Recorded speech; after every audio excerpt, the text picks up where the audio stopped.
I don't know if I'm going to be prepared for the stream that I prepared at the same 24-hour window that this video is coming out in, but here we are. Also, I shouldn't have stood there for 5 seconds because I'm still trained from my Nuzlocke series. But anywho, as we get into a Thotu Cult character-exclusive random item stats, standing at the mod screen for 5 seconds does allow me to put chapters in properly, because I think like less than 10 seconds still causes problems as I kick something to the side. But Takshisan second, knowledge, dexterity, and maybe charisma. And as always, I just rip these mysteries directly from the repository, in the mods repository channel of the World of Horror server, because for some reason I didn't say that last time, so that makes me really sad. Also, please tell me I said I didn't say 7th curse and didn't forget. Okay, good. Yeah, so as Mizuki, that's what I think of whenever I see that face. I wouldn't say, yeah, anywho. So, let's do this. I think we have, even if we don't have character-specific Mizuki perk, or character-specific perks, therefore, being Mizuki. I really need to not do that, because that hurts my eyes, but, as I accidentally click out of the game, but yeah, let's see what we got. So, I only loaded 7 because I want to try to balance the mysteries between the two modders that I've picked mysteries from. So, we'll just go from left to right and hope for the best, because there's no way for me to know anyway. There is a new mystery that was introduced in one of the mystery packs, but I have yet to pick that one. Probably next video. So, instead, we get Fatal Fiction of a Fiendish Fetus.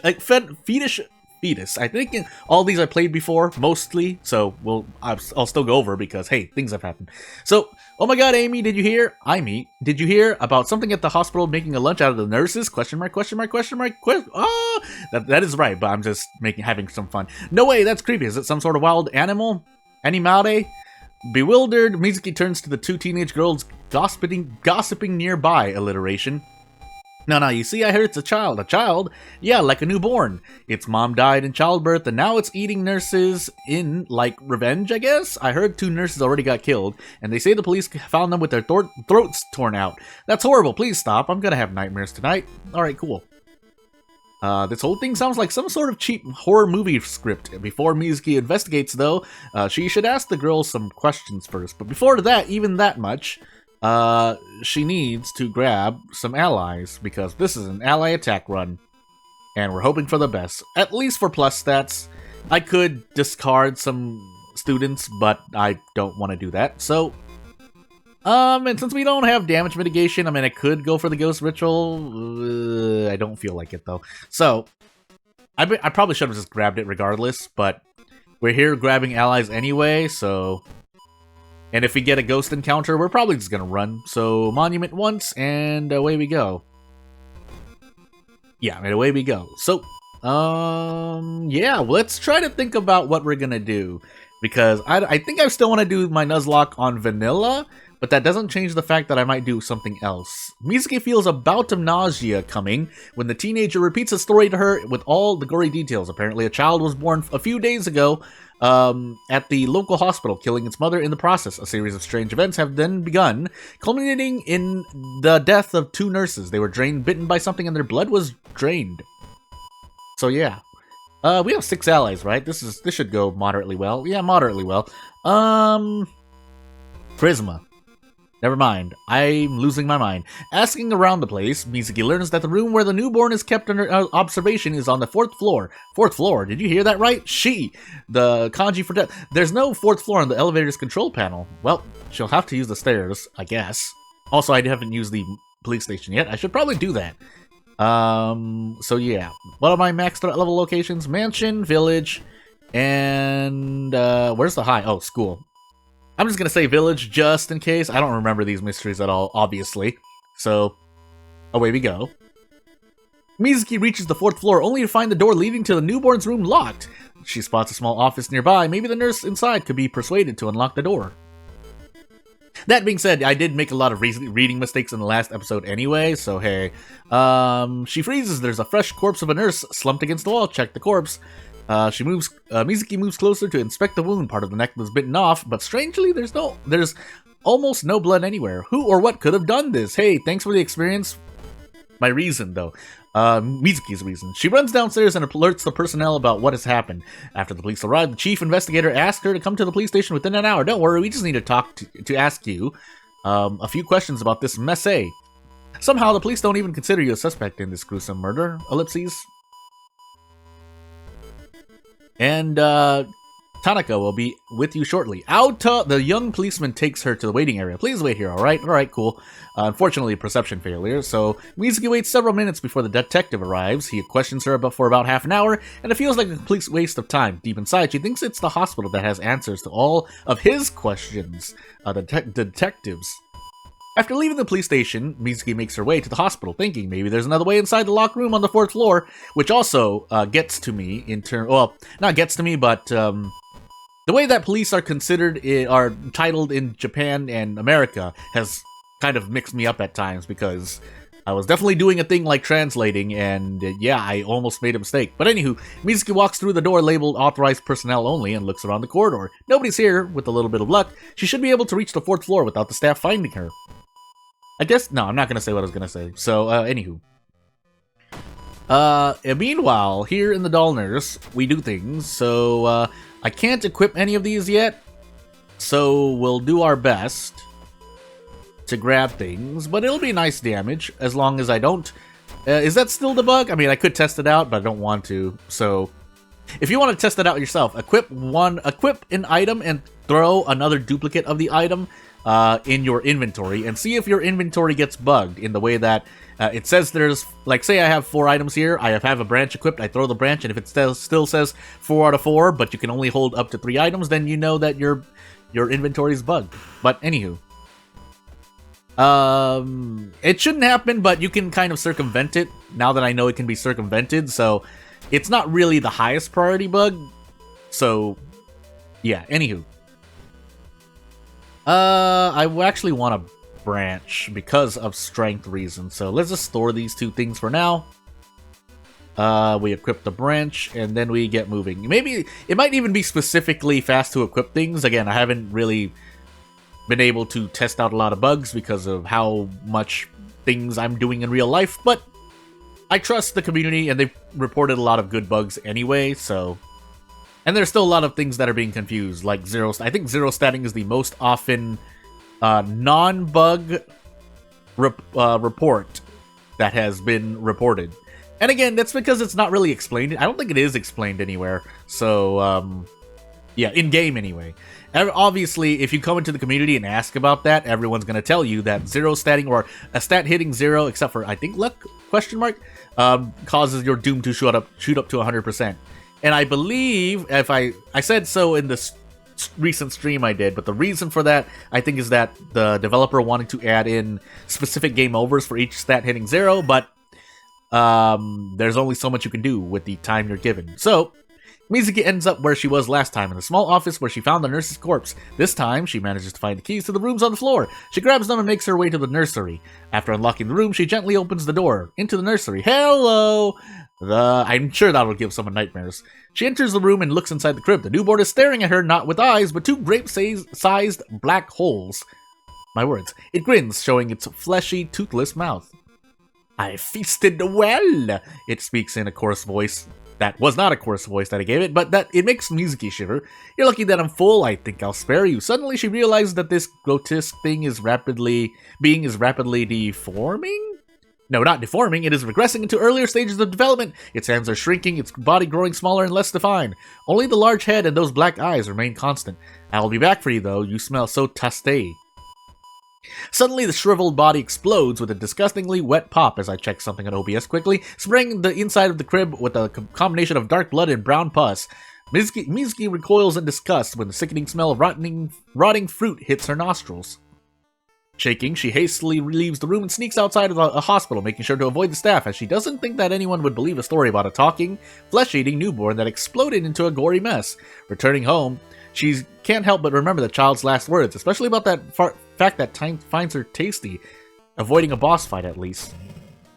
But I also heard that, I mean, I did read through the summary just to make sure that there were no, like, install instructions, like, extra events that needed to be added, or would prefer, even if someone was, like, asked to insert events with a mystery pack or mystery, I would probably do it.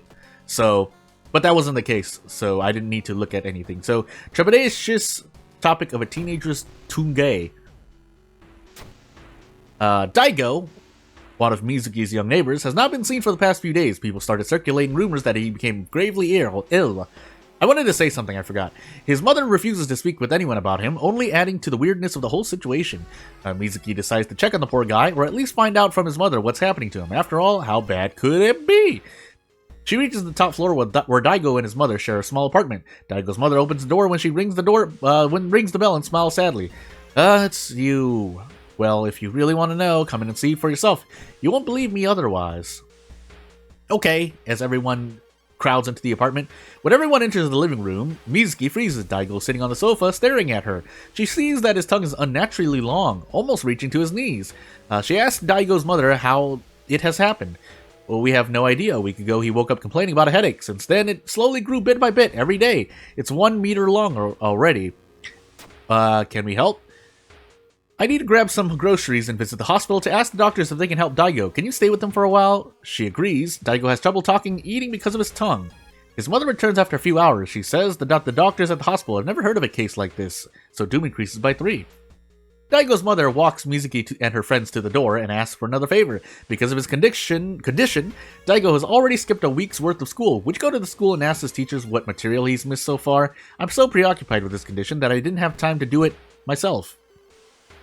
She says.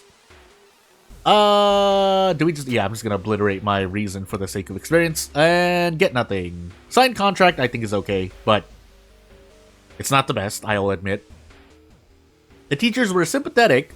Mizuki decided against telling them why about the tongue, and gave her a list of things Daigo has to catch up with. It's time to return to the poor guy. Hopefully he's feeling slightly better.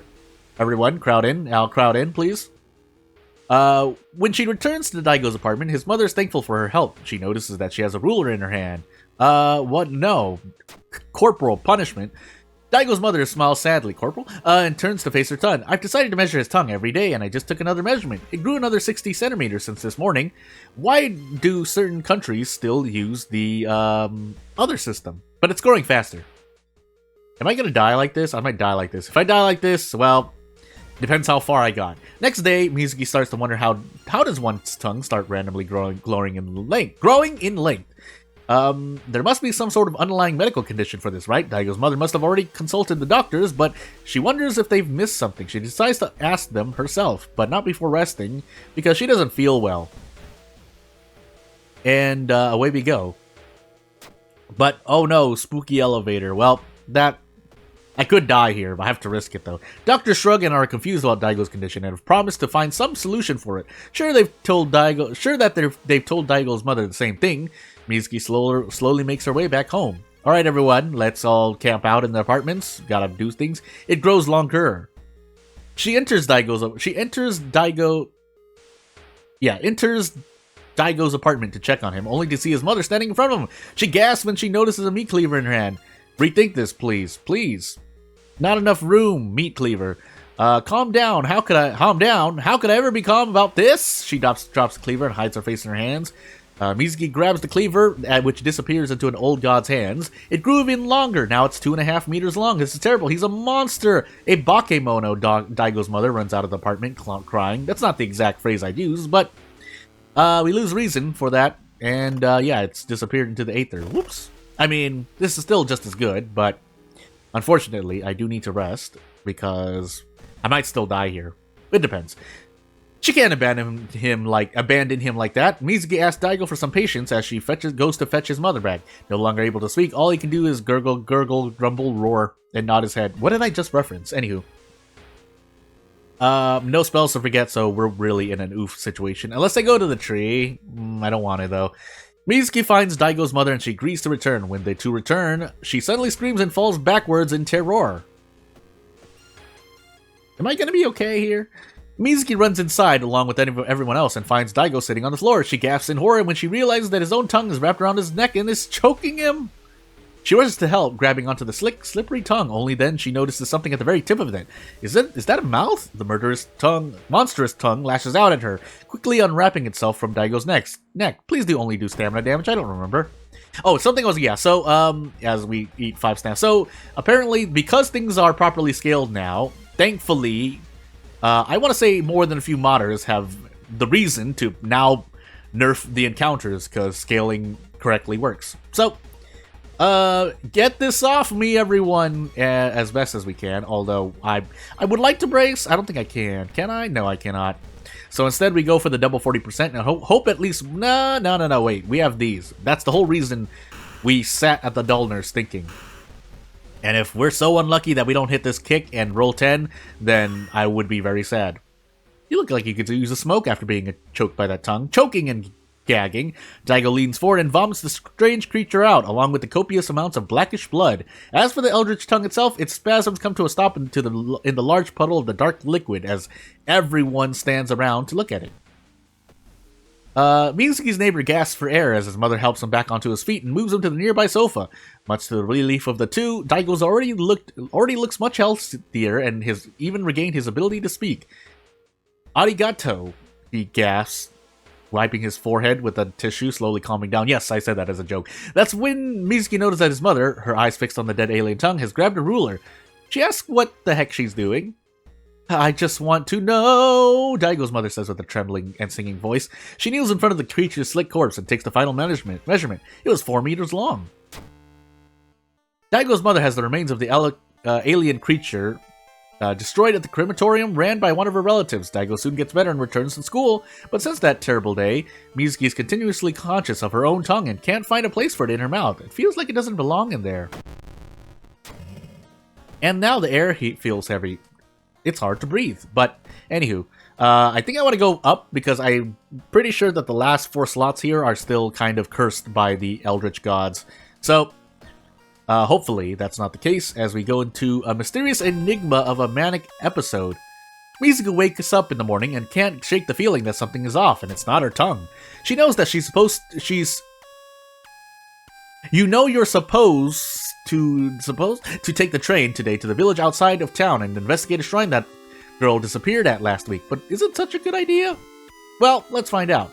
After Mizuki's alarm goes off, she gathers her things and heads downtown. Hey, everyone, we meet again.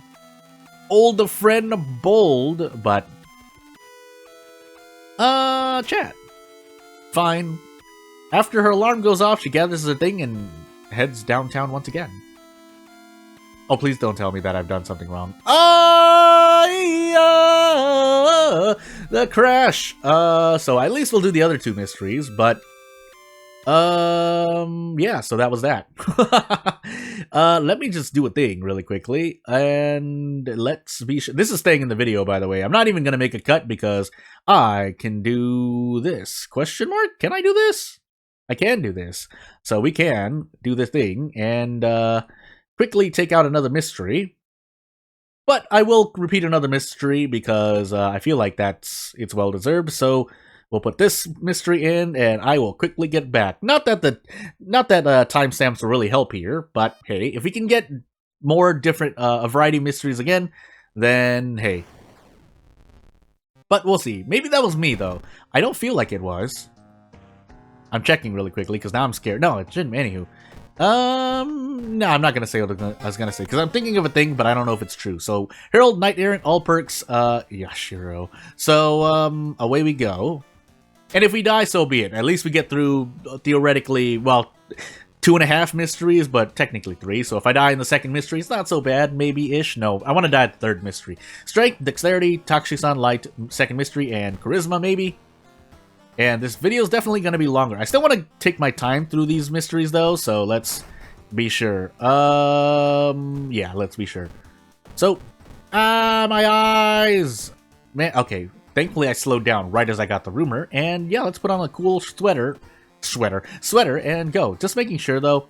Okay, so now these are both sharing, but, I mean, I can mix in footage in between, so it's fine, and yeah, let's find out. So, let's do a paranormal phone. I could try to no, wait, it rerolls after you restart. So paranormal phone calls of prepubescent pupils. 4 years ago, a fire at a campsite claimed the lives of 4 middle schoolers. 4 others survived the ordeal. Time heals wounds, they say, and the children were able to move on with their lives. Or were they? Now, 4 years later, after a terrible tragedy, the survivors of the event have started receiving phone calls from their dead friends. The dead promise to ai ni ikimasho. That's completely wrong, by the way, I think. Meet them soon, traumatizing the survivors once again. Is it just a horrible prank, or are the ghosts of the dead teenagers really trying to communicate with their classmates? Well, Yashiro's gonna find out right after he prepares a whole bunch, because he wants a weapon before he goes out. And as everyone fights at the hardware store for a good weapon, what Yashiro finds is a monkey wrench. So, I saw heavy-duty flashlight, monkey wrench. So, his neighbor mentions a recent story about some high schoolers receiving phone calls from their long-dead friends, but how's that possible? Despite all this, the affected teenagers still attend classes at the local high school, trying to live normal lives. But before that, Yashiro also makes a visit to the police station. Downtown. Downtown just seems to be the hotspot for every kind of mystery, so hey. Meanwhile, what are we on again? Herald, Knight Errant. That's gonna depend on custom mysteries, so... The 4 kids, Asuka, Chie, Hotaru, and Kaito, aren't very willing to talk about the tragedy. The phone call started a few days ago, Kaito explains quietly. I can hear my dead friend's voice on the other side. The teenagers mentioned that the school newspaper wrote about the campfire 4 years ago. It could be worth a read in the town that they don't exist in. No. Take a detour, please. Pray at the monument really quickly. What about church? And, Yashiro, the story mentions an old Shinto shrine, a leaking fuel can, a malfunctioning camp lantern, and not much else. It's getting late, though. Ow, my face in real life. And I lost my headphones. Yashiro decides to head home and get some sleep. I should also... marked by... I'm confusing myself. Anywho, check the bathroom and succeed that. Very next morning, Yashiro hears terrible news. 2 of the teenagers, Asuka and Kaito, have committed suicide. Just so that robots don't trigger. Just being a little safe. Sometimes I say the word, sometimes I don't. But Yashiro learns that Asuka jumped out of her bedroom's window around the same time Kaito drowned in the sea. Both did so after receiving yet another phone A call. As I visit the seaside and get max threat leveled. And Herald plays in the background. Yashiro quickly finds Hotaru and Chie, both terrified and in tears. Our dead friends' souls are after us. I'm sure of it, Chie cries. Something must have happened at the memorial site. Please, can you go check the place? We're too scared to do it by ourselves. Persona! After Yashiro agrees, the teenage girls tell him how to reach the memorial site. He decides to take a bus. There are buses. After a long trek, he finds the memorial site. The monument is slightly overgrown with moss. A small plaque reads, "For 4 bright children, 1980-44." Unfortunately, he fails the knowledge check with the power of RNG, but nothing except about the memorial site seems amiss, except the strange oppressive feeling of dread giving Yashiro shivers. After leaving the memorial site, he walks back through the forest to reach the bus stop. Suddenly, he freezes off the path. He notices a large pit filled with hundreds of sharp branches, with Chie's body in them. Do I pop? No. Just in... Yeah, we should be fine. He peeks into the deep pit, but there's no mistake. That's Chie's corpse down there. Was she murdered, or... quick inspection of the corpse. The gory sight of the teenager's body impaled on 1,000 branches. On a thousand branches is too much for him. He violently parts with his breakfast before running. Are the phone calls driving the survivors of the tragic fire to commit suicide? And then I just say the word. But anywho, out of them all, only Hotaru is still left alive. It's in context. She lives in an apartment block down the street from his. Yashiro fears that if she answers the phone as well, her life will be in danger. Downtown, into the restaurant we go first. He enters Hotaru's home to find her staring at the ringing phone. Without much thinking, he reaches for the phone to answer the call. Hotaru, my Shinyu. He hears a girl's voice on the other hand. I wanted to speak with you for so long. Hello? You are not Hotaru. The girl's voice cracks and turns more masculine. That's okay, you're sufficient too. Hospital, morgue. Yashiro slams down the phone, gasping for air. He loses to reason guaranteed as he pushes past Hotaru and walks outside. Deaf to Hotaru's pleading, Yashiro leaves her apartment, sweating and dizzying. His legs are acting on their own. Despite his best attempts, he's slowly making his way towards the local hospital. Someone, or something, is waiting for him in the hospital's morgue. He just needs to take a few more steps past the nurse, past the doctors, and into the eerie hospital. The hospital seems eerily empty as he enters it, and nobody stops him as he makes his way toward the morgue.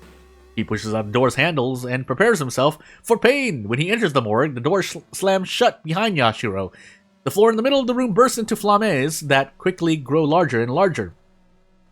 8 arfs? 8 souls, he hears a whisper at the back of his mind, as the fire slowly coalesces into a strange shadowy being. 7 has perished. I just need 1 more. 8 seal, fire spirit, 8-tailed thingy. 31 HP, 2 stamina. Hey, with the power of the monkey wrench, and unfortunately being Yashiro, let's take a monkey wrench to the thing and see how great we do. Although 31 HP is a bit to go through, so 2 stamina damage is, you know, fair enough, right? In my mind. Do we just go crazy here? Oh, we can't even go crazy, so I'm just gonna brace. Brace and then gamble again? No, that sounds like a bad idea, so I guess I really am just gonna eat 2 stamina to the face. That way I can at least guarantee a next turn out. Actually, I probably could have done better, but it's too late. Hey, the old coin. Yashiro collapses to his knees as the shadowy being crumbles into a pile of black dust. What was that? Choking on the ash in the air, he quickly makes his way to the window and opens it. Cold air rushes into the room, blows the pile of ash apart, and carries it through the open window, scattering it across the main hospital's parking lot and nearby buildings as Aiko runs up beside him. He inhales deeply. Obviously, art has to be as it is. Deeply realizing that some sort of spell was lifted from him. Free from its power, he quickly leaves the hospital and returns to Hotaru's apartment with a breath of fresh air. The girl is alive and safe. He explains what happened at the hospital. Hotaru listens, her face pale from fear. After Yashiro's done, she sits down at the table and mumbles out a tired "thank you." A few days later, he receives a letter from Hotaru. She explains that she and her father are moving out of Shiokawa to live with their grandparents in an old family house. A house without a phone. Hey, good for you.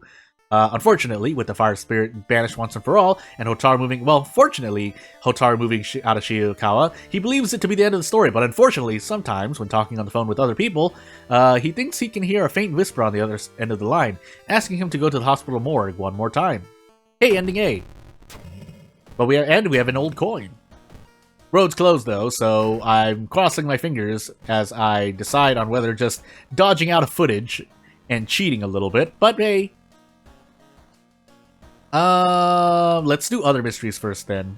Just to see how badly these other ones can go.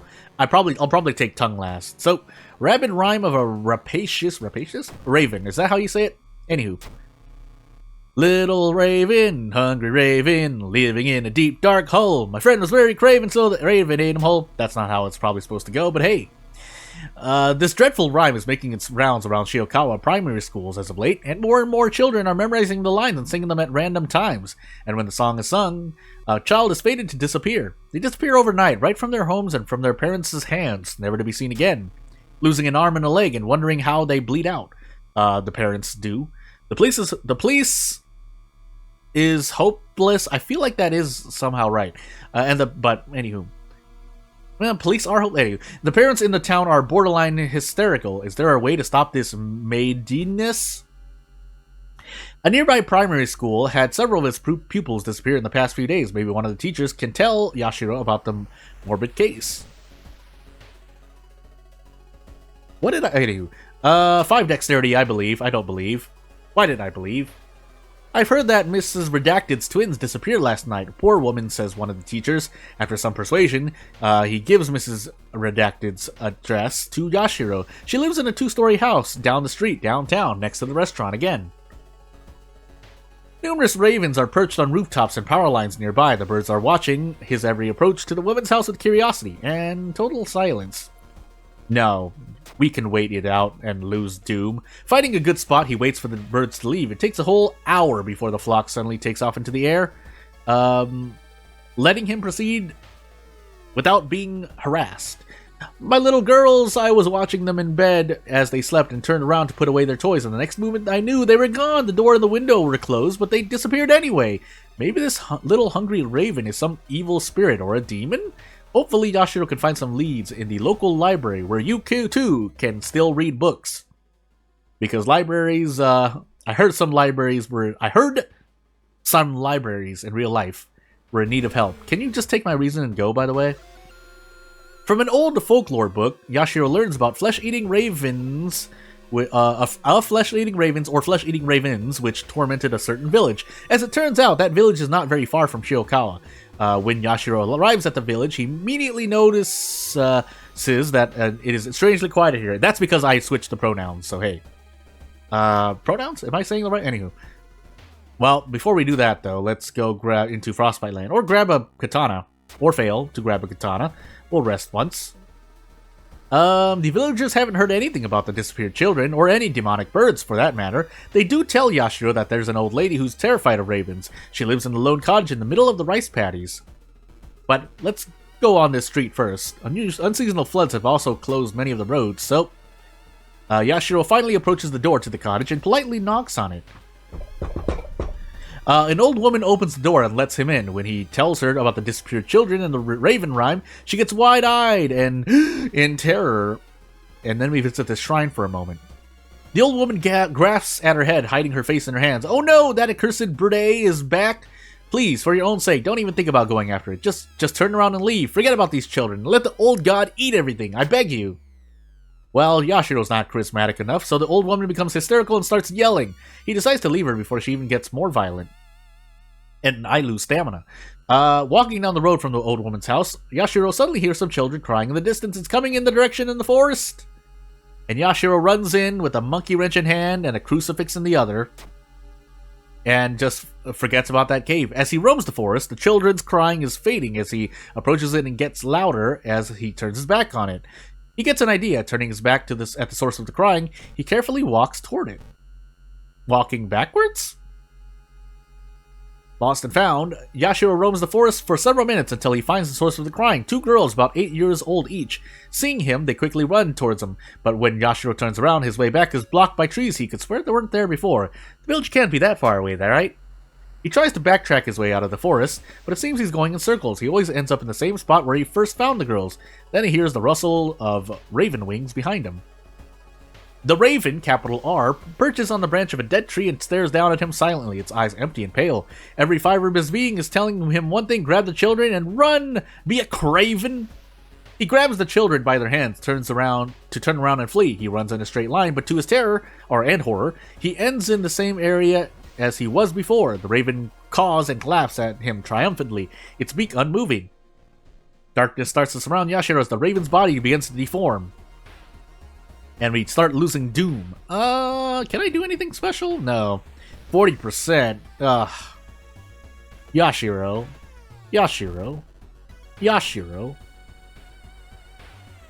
That's a lot of Doom, by the way, but I didn't run into that many enemies, so there was not really a reason for me to pop the Inspiring Novel. Also, this is a ghost enemy. Thankfully, I'm Yashiro with the Bronze Crucifix, but unfortunately, I'm Yashiro with the Bronze Crucifix, so... Maybe I actually wanted to... Oh, I can't sever anymore. Wait, I can't... I thought that didn't used to be locked anywho. Do I just eat 8 Doom damage here? I don't feel like it. I don't think I can run though, right? No, I cannot. So we roll the dice. And hope we hit at least one of these two. That way I can try to go for a thing, or not. We need to hit at least these two. No? Cool. We're just going to keep gambling. And Doom will continue to rise. 40%. Hit 0 out of, like, what, 4? Anywho. Yashiro raises from his knees and looks at the raven, whose shape is slowly distorting into nothing. With 60% Doom and a smile on my face. Nevermore. The raven croaks one last time and takes off into the air, dissolving into a cloud of black smoke a few seconds later. Yashiro stares at the sky for a while longer, but the raven does not reappear. As the twins start to sob and cry, he reassures them that everything will be okay and starts leading them out of the forest.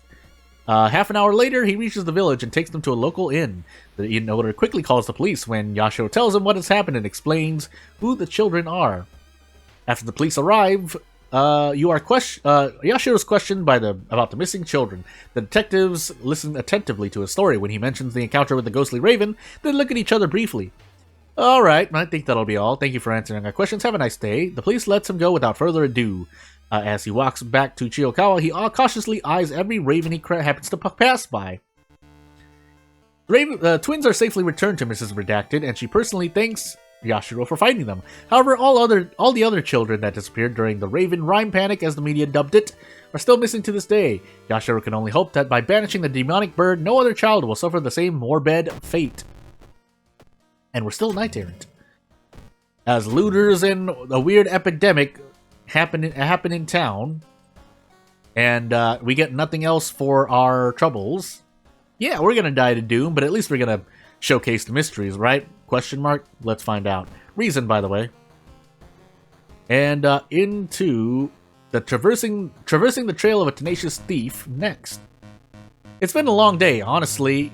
With all the ravens, at this point, Yashiro really just wants to relax and take the rest of the night to rest. Maybe watch a little television. However, he notices his apartment door is open, and the latch is damaged. Carefully thinking it's a raven, but also looking inside, he finds a woman is quickly ripping down and pocketing everything he's found so far in his investigations. His gasp of shock doesn't escape her attention. She knows she's rightfully boosted. She pushes past him into the hall, taking the evidence with her. He better make chase and fast. Also, this could be if this mystery is how I remember, this could be a very, very short mystery. Thankfully, being good for my doom. Maybe not for night errant. Yashiro must stop the thief at all costs. If he even gets one direction wrong, he will lose the thief. So choose carefully. Only one of these directions is correct, so just roll on 33%. Resolve the event into downtown. But please, keep running, Yashiro. Run! Back home. No, into the hospital. Into the hospital. Like, you wouldn't be back at home, right? Unless it's completely random. But hey, into the mansion. How has the thief given Yashiro the slip? He looks around carefully. Nowhere to be found. So, guess that's it. How could you stop the cult now? With the thief's escape, he's missing an entire chunk of his investigation. He's lost a lot of time. No time to think now. He just needs to get back on the grind. Bye! Bye! Credits. And bye! Unfortunately, since there's no official ending for that, at least, yeah, knight errant. But that's better than the alternative, usually. After this screw up, Yashiro's more behind than ever. And I just happened to be on knight errant, so oof. No bath, blood moon, and pain. We might even be at 0% accuracy, depending. But as we go into the deadly day, oh my goodness. I'm actually going to look that up really quickly, because now I'm curious. Nope, I accidentally closed a window that I had open, because I don't know why I did that. Give me about 10 seconds. And this. So, Day of Jesus. Right? Day of Jesus? The internet might be lying to me, but deadly diegesis of a demonic diver. Anywho, a murderer stalks Shiokawa's seaside, cries the local media, and indeed, so far, 4 people have been killed by a man wearing a diving suit. The man Yashiro knows as Tsuneo-san, an old friend of his grandparents. Such a kindly old man couldn't be a violent murderer, right? He asks himself, setting out to find the truth behind these gruesome murders. If nothing else, before the old god descends on the world and Harold takes everyone away. Yashiro wonders if perhaps Tsuneo-san has a different, darker side to his kindly old man persona. His former colleagues and other fishermen could probably share some information with them. As we enter this max threat level seaside, I have made a mistake. Also, we're on the 4th mystery. I'm not going to take a risk, even though I should use this for tongue, but hey. We need to lower doom, so unfortunately. Everyone who knows Tsuneo-san swears that he's not the kind of man to perform such gruesome acts. When people start to mention the 5th victim, of whom Yashiro hasn't heard anything about, he decides to investigate that lead next, into the seaside again, where we lose to doom. I think? Question mark? Oh, we ran into an enemy, that's why. Well, with this though, we're at least gonna get through encounters, that I know for sure. So yeah, we're gonna sit here a while and do this. So let's do some community service that will pay itself off if I happen to manage to survive doom-wise. But yeah, so with this, I mean, I'll definitely be good for another 2-3 episodes, but I also want to keep working on things myself. Obviously, though, I might backtrack. I mean, I have to, right? I wouldn't say as I move into something of a tangent. I'm someone with a lot of pride, so if I want to backtrack or see something is not working out as it should, I will promptly drop things. But at the same time, that's countered by if I feel like, you know, someone has personally asked me to do a thing, especially, you know, if they have already, you know, given something. And this doesn't apply to anyone, this is just me talking out loud, but because it's happened before. Yeah, it's happened before where even just one person, you know, supporting me somewhere with words was enough for me to finish a certain task. And that's why I finished certain things, and that's why I haven't finished other things on this channel, because, well, I mean, I know someone probably cared, but I have to do what I think is best. But at the same time, I'll continue doing a thing if, you know, at least someone wants to see it. Because if nothing else, if I want to be really, pragmatic about it, if one person is interested, then at least 10 or to 100 people are interested. Now, whether or not you'll actually see that, if we're talking about, you know, making content and streaming, that's a different story. Also, I should be throwing these things in the meanwhile, because I want to get as close as possible without going over Bob. Anywho, I haven't checked on something in a long while though, so obviously I know that the host has changed. If we're gonna talk, if you think I'm talking about that and say, oh, actually, yes, I know the DC is the host. Well, was the host, and if not, then I'm really out of the loop. But anywho, let's continue this fight, and I think I can just prep strong. Funny enough, yeah, I would see the thing as we move back into game. The bronze crucifix on Yashiro might not do as much because his battle encounter, his battle potential is not as high as obviously other characters, even with zeal. But anywho, also we have negative faith right now, so oof. But anywho, the 5th victim, a young woman, has survived the attack and is currently recovering from her injuries at the hospital. Getting a hold of her might be tricky though. The policeman will surely be keeping a watch over her room. But Yashiro doesn't care. He's a man of faith. He's there to pray for her, right? Oops, I didn't mean to do that. Well, too late. When he attacked me, says the young woman, I looked through that tiny window on his helmet and I think his suit was full of water. That doesn't make any sense. It's about time Yashiro looked somewhere else. Perhaps the old man's boat contains some answers. But where is it? Ow, max threat level, please. But first, ice up! Nah, 1. One of Tsuneo-san's colleagues points him to his boat. I should really switch it by now, but I don't know when it's going to switch off. Realizing what Yashiro is going to do, he swears that he won't tell anyone and wishes him luck. Please get him out of this mess, he says quietly. But I didn't say quietly. Nets and hooks. When Yashiro boards the boat, he makes for the captain's cabin. It's been cleaned thoroughly, and he's unable to find the captain's logbook in there. Rummaging about, he finds Tsuneo-san's fishing equipment, a mess of nets, hooks, and lines, coated in some sort of minty green ooze. He thinks he can see something tangled up inside the fishing nets, too. Well, search the nets. Hey, rolls a 1. Untangling some of the nets and avoiding sharp hooks, he finally recovers a small nife. He briefly wonders, as the switchblade goes into the ether, if it's the murder weapon, only to remember from the news that the victims were crushed to death, not stabbed. So what is it doing in here? Why? What are you doing? This is getting weirder and weirder with each passing minute. Tsuneo-san's just trying to honor himself. But his house isn't far from here. If Yashiro's careful, he thinks no one will see him slipping in as we do another seaside investigation. Anywho. 5 strength, roll a 1. Never mind. We actually got a fair check. +2, but still. The back door leading inside the house was left unlocked, and so he easily gets in. The captain's log was missing from the boat, and Yashiro wonders where it could be, but at least delivers a load of milk to the captain's back porch. But he didn't do any. Oozing evidence, after snooping around in Tsuneo-san's bedroom for a while, he finds his captain's log hidden under the bed. The cover smells funny and is stained with some minty green powder. The thick book contains all the logs of his voyages, all the way back to the early 1950s, when he began his career as fishing boat captain. Start from the very beginning. Ow, my doom. Yashiro starts reading from the beginning, wondering if maybe this isn't the first time such a killing spree happened. An hour later, he's barely a few dozen pages in, and he's yet to find anything interesting or important. But hey, Moby Dick was interesting. He freezes when he hears some strange noises in the nearby room. Those are footsteps, yet they sound too wet to be normal shoes. Plap, poof, oof, clack. Or even for someone walking around with bare, wet feet. Or someone walking around with the bare, wet feet. Cautiously, Yashiro leaves the bedroom and peeks around the corner in the mansion. Living suit.